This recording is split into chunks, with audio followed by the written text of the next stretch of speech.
الأستاذ مرتضى موجود لو سمحتي؟ مش هيقدر يقابل حد النهارده.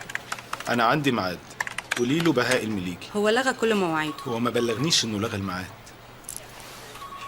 الساعة دلوقتي 2 وده ميعادي.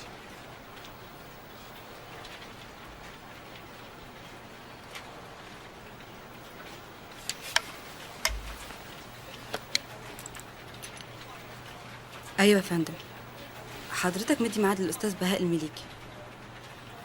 ايوه انا قلت له كده، لكن حاضر حاضر. دقيقة واحدة، هو معاه حد جوه وهيخلص حالا. اتفضل يا استاذ على مكتبك. انا مش ناوي اموت ناقص عمر. اللي مش عاجبه نظامي ما يشتغلش معايا، دي حاجه تقرف. أدخل أنا بقى.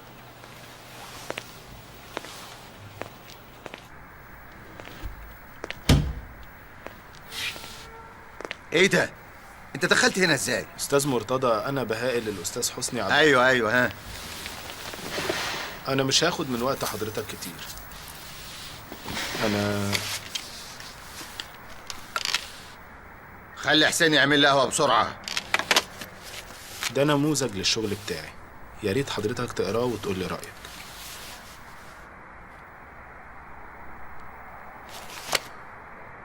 ورق دشت. الناس دلوقتي بتكتب على الكمبيوتر وبتبعت على الايميل. ماشي، فرصة سعيدة. فرصة سعيدة. أنا همشي، بس في حاجة لازم أقولها لحضرتك بعد ما ترد على المدام. انت عرفت منين انها المدام؟ عاوز تقول ايه؟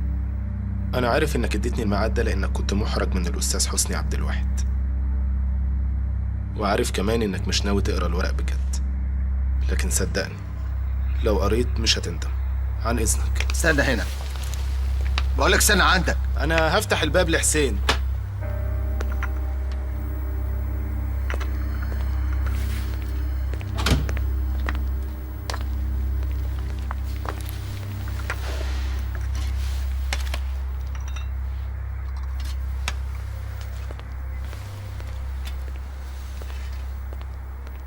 انت ايه؟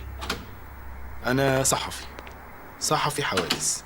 كنت بتشتغل فين؟ يعني اتنططت في كذا جورنال. ما بتركزش ليه؟ ولاد الحلال كتير. طيب سيب رقمك مع السكرتيرة. أنا كاتبه في ظهر آخر صفحة عند حضرتك. هستنى مكالمة حضرتك.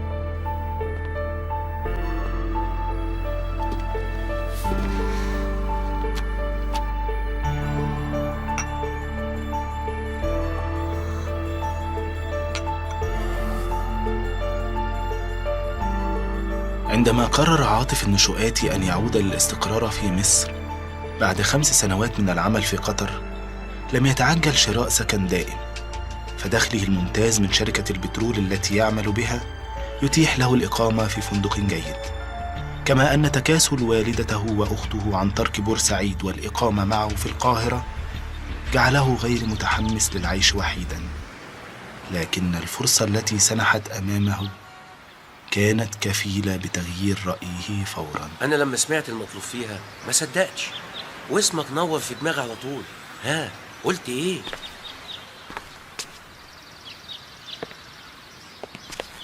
بس أنا كنت عاوز تمليك يا عيد. والإيجار القديم يفرق في يعني التمليك؟ وبعدين دي حاجة ولا في الأحلام، دي شقة لقطة يجري فيها الخير، وفي أحسن حتة في الزمالك، وب150,000 جنيه. أنت شفت الحمام قد إيه؟ طب واللي كان فيها سابها ليه اصلا يا عيني؟ نصيبك بقى. وعلى فكرة طالما فلوسك حاضرة أنا ممكن أخلصها لك على 140,000. قلت إيه؟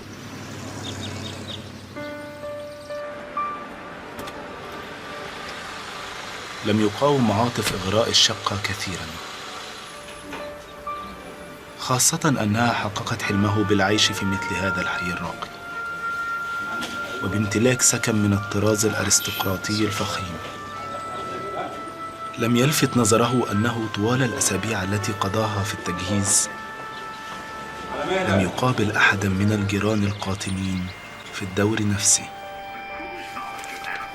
حتى وصل إلى اليوم المنشود ليبيت ليلته الأولى في سكنه الفاخر الجديد.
صباح الخير يا نصر. صباح الخير يا بيه. انا ما عرفتش انام طول الليل.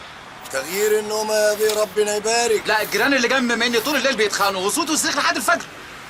يمكن الصوت بيحدف من العمارة اللي في ظهرنا يا بيه ولا حاجة. السلام عليكم. سلام ورحمة الله. لا لا لا لا الصوت كان جاي من شقة 9. يا ريت تبلغهم وتقول لهم ان الجيران منزعجين لان انا ماليش كلام معاهم. شقة 9 فاضية. فاضية؟ يعني ايه فاضية؟ يعني ما فيهاش سكان، الدور كلته ما حد ساكن فيه غير سعادتك يا بيه.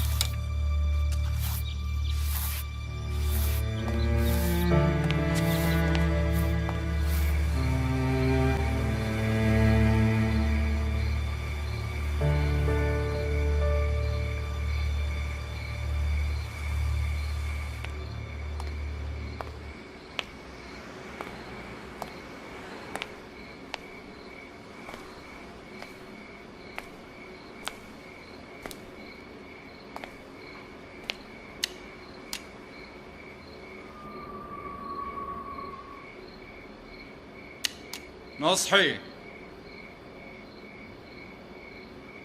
نصحي. ايوه يا بيه، ايوه يا بيه، ايوه يا بيه. تؤمر بحاجة يا بيه؟ انت مش بتقول ان مفيش حد ساكن في التالت غيري؟ ايوه يا بيه. الاسانسير ليه بقى متعلق في التالت؟ تلاقيهم عيال بيلعبوا بالعمارة ولا حاجة يا بيه؟ وتسيبهم يلعبوا ليه يا نصحي؟ راحت عليا نومة يا بيه. اتفضل اطلع هاته. دقيقة وانا اسيبه لك يا بيه.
لسه عادي.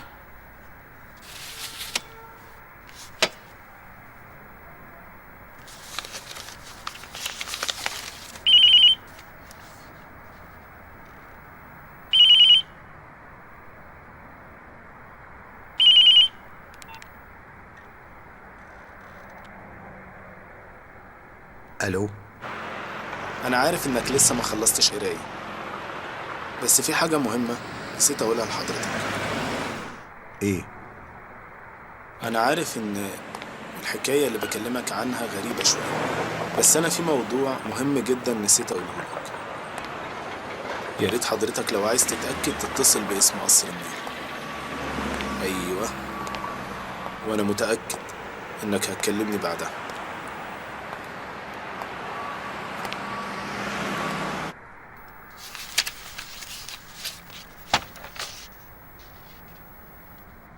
تأكد عاطف ليلتها أن شيئا مريبا يحدث في الشقة رقم 9، وأن نصحي البواب يخفي عنه أمرا.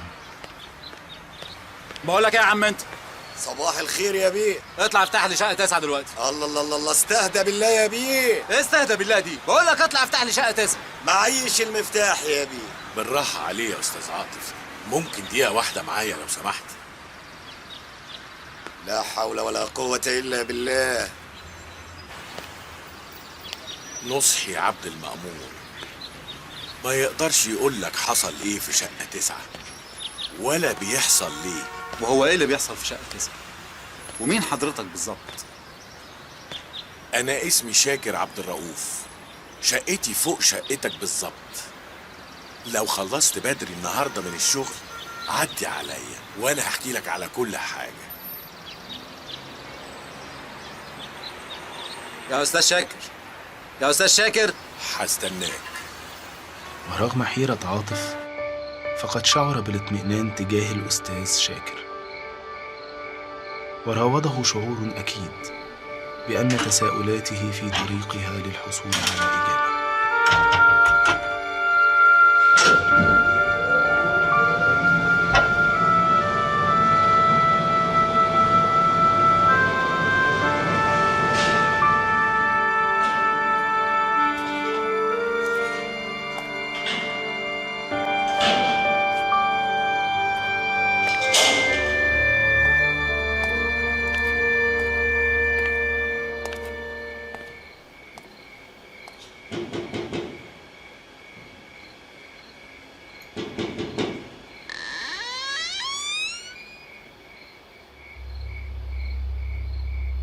استاذ شاكر.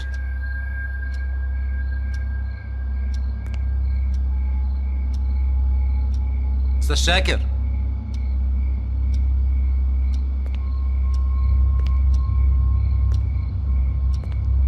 استاذ شاكر.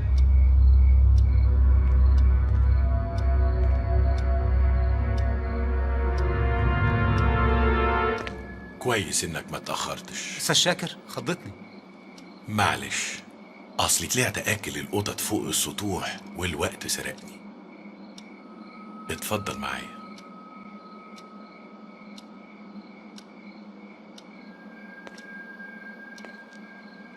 نصحي البواب ما يقدرش يقولك اللي حصل في شقة 9، مش بس لأنه ممكن ينقطع عيشه من العمارة، لكن لأنه هو نفسه مش مصدق اللي حصل واللي بيحصل. واقف ليه؟ اقعد.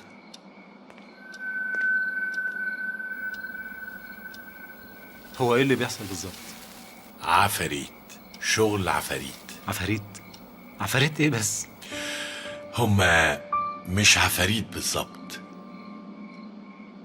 دي أرواح متعلقة يا ابني. ارواح مين؟ مجدي وغادة اللي كانوا ساكنين في شقة 9. ايه الكلام اللي حضرتك بتقوله ده؟ أنا أعرف مجدي كويس من وهو صغير، أناني وطبعه وسخ. كبر وهو مصدق إنه الدنيا كلها طوع إيده، واللي زود وساخة طبعه الشرب والمخدرات. أول مرة شفت فيها غادة بعد جوازهم بشهر، عرفت إنها مش هتستحمل. جميلة وحنينة زي بنتي تمام. ضحكتها كانت تشرح القلب ودمعتها كانت تقطعه. ما كانش يعدي عليها يوم واحد غير لما يسم بدنها بكلام زي الرصاص وضرب من غير حساب. كنت أسألها وإيه اللي جابرك على كده يا بنتي؟ تقول لي ربنا قادر يهديه. ما كان لهاش حد. ما اعرفش اهلها كانوا في الامارات ولا في الكويت ولا في انهي بلد. المهم انها كانت تعدي عليا وتشقر وتقول لي انت اهلي يا عم شاكر، وتشتكي لي انهم ما بيردوش على جواباتها. لحد في يوم ما عرفت انه بياخد الجوابات من صندوق البوسطة.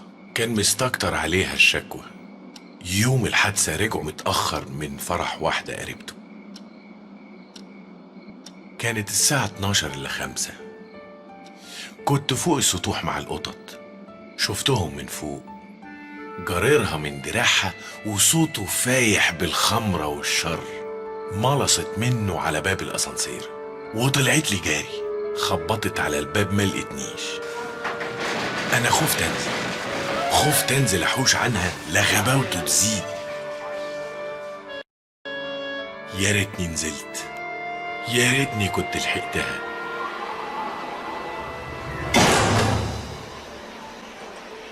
ما تخافش، ده الهوى.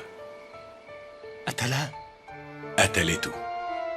فرغت فيه الطبنجة اللي ورثها من أبوه وسابت لنفسها رصاصة خلصت بيها على روحها. بعد ما البوليس جه وعاين الحادثة الشقة اتقفلت واخواته قالوا مش عايزين منها حاجة. طب واهلها؟ ابوها عمل توكيل لجوز خالتها علشان يستلم الجثة من المشرحة ويدفنها. ياه، ايه القسوة دي؟ ما كانوش يعرفوا يا ابني العذاب اللي هي شافته. كل اللي وصل لهم انها قتلت جوزها وانتحرت، يعني كفرت. بعد الحادثة بأسبوع الجيران صحيوا في نص الليل على صوت الخناقة والضرب، ولما اتأكدوا إنه الصوت جاي من الشقة المقفولة ابتدوا يتسرسبوا واحد ورا التاني لحد ما الدور كله فضي. يعني حضرتك عاوز تفهمني إن أرواحهم هي اللي بتتخانق كل يوم؟ الروح سر كبير يا ابني، وربنا اختص بيه نفسه ليوم الدين. يعني حضرتك عاوز تقول لي إن الأسانسير بيطلع في ميعاده كل ليلة الساعة 12 إلا 5 وبيتعلق في الدور التالت، وهتسمع خبط على باب شقتي، وبعد كده هتسمع الخناقة والصويت والضرب.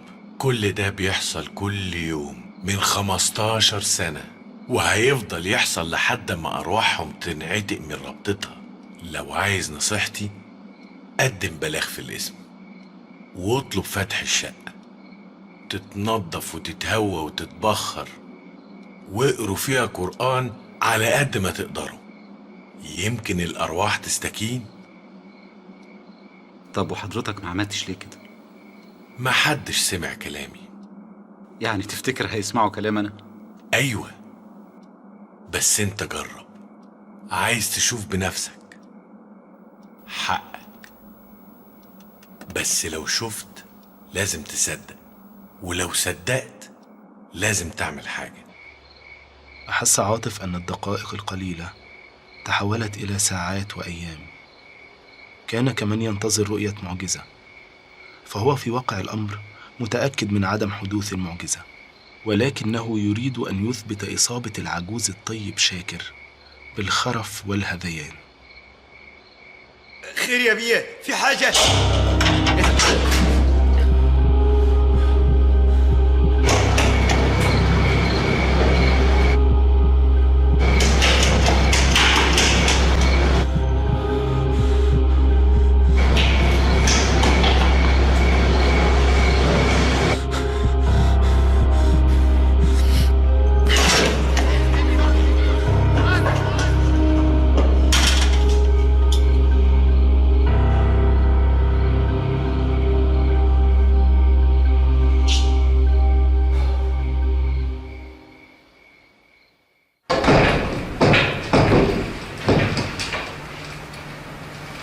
لم تكن هذه هي التجربة الأولى للنقيب عماد الدريني في دخول مسرح جريمة دموية، ولكنه أقسم أن الرعدة التي سرت في أوصاله على باب شقة رقم 9 لم يكن لها مثيل في حياته من قبل.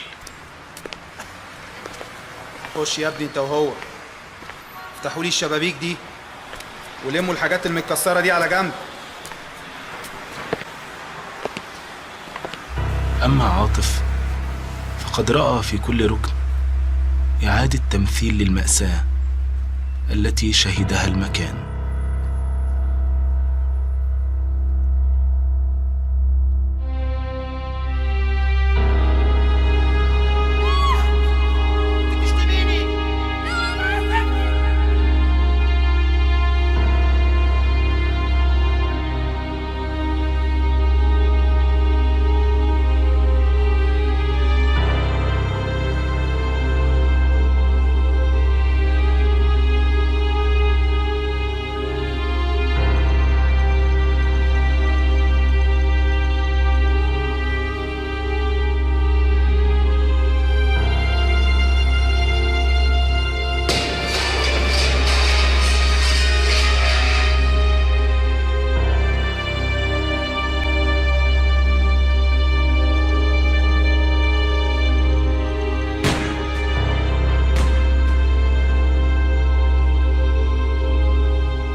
وعندما عثر على خطابات غادة التي لم تتمكن من إرسالها لأهلها، أدرك أن مهمته لم تنتهي بعد.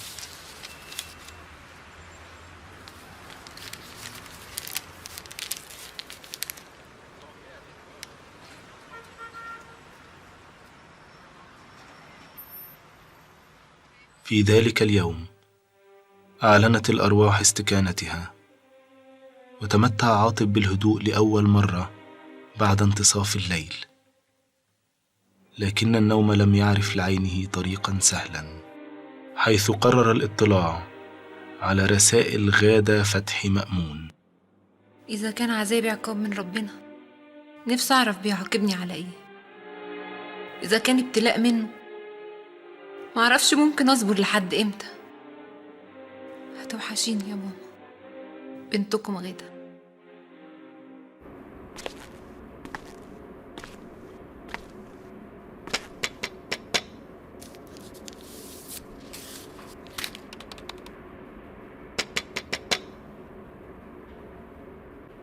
لم يكن بحاجة لنصيحة جاره العجوز هذه المرة.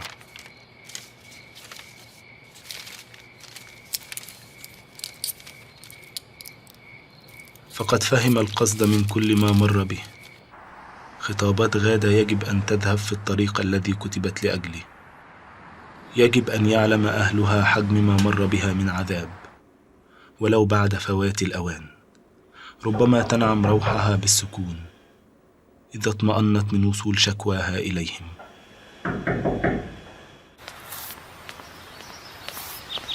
صباح الخير يا نصح. صباح الخير يا بيه. بقول لك ايه يا نصح؟ خير يا بيه. ما تعرفش الاستاذ شاكر فين؟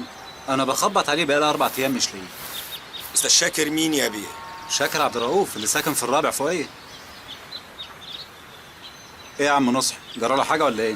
الحاج شاكر عبد الرؤوف تعيش انت يجي من اكتر من 10 سنين يا بيه.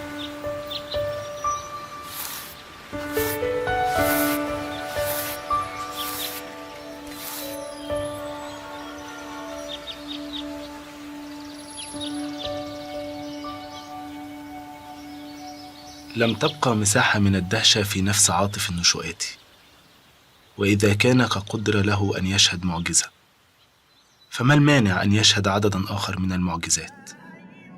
أيوة يا أستاذ مرتضى، انا قريت المحضر وشفته، في تفاصيل كتيرة قوي انت كاتبها ومش موجودة فيه. ما انا لو كتبت اللي مكتوب في المحضر بس يبقى انا شغلتي ايه؟ طب انت جبت الكلام ده منين؟ اكيد حضرتك لما تعرفني كويس ممكن تعرف طبيعة مصادري. وماله، عموما الموضوع عجبني حتى لو تأليف. مستنيك بكرة الساعة 3 عشان نتفق على طريقة الشغل.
بسم الله الرحمن الرحيم. ازيكم يا جماعه؟ عاملين ايه؟ وحشني جدا جدا والله.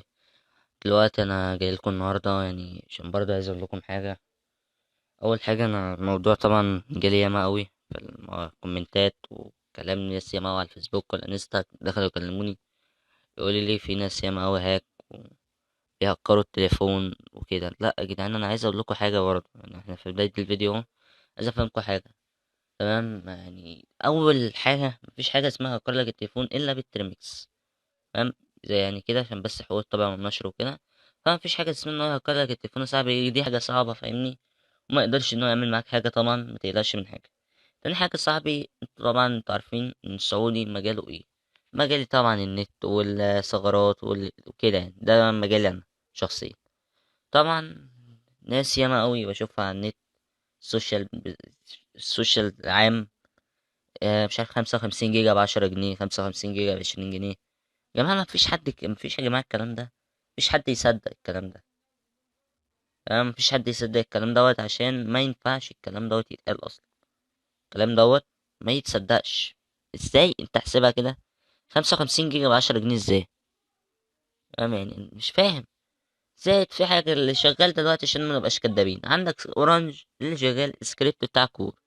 يعني هو راجل الصراحة ربنا يبارك له، مكتشف حاجات ياما، وكل فترة جديد. تاني حاجة، يعني كل دوت كل فترة مثلا ينزل سكريبت الأورنج، سكريبت الفودافون، سكريبت الاتصالات كده، تمام؟ فيعني هو كور الصراحة راجل محترم، يعني ربنا يبارك له برضه. عندنا سكريبت أورنج اللي هو منزله الصراحة جميل، 500 ميجا تقريبا متجددة، و50 ميجا سوشيال، ولا 450 ميجا اللي هي الخطوط بيزنس متجددة. طبعا يا جدعان 450 ميجا الخطوط بيزنس ديت جميلة جدا، تمام؟ ويعني بتتجدد اكتر من 500 ميجا طبعا.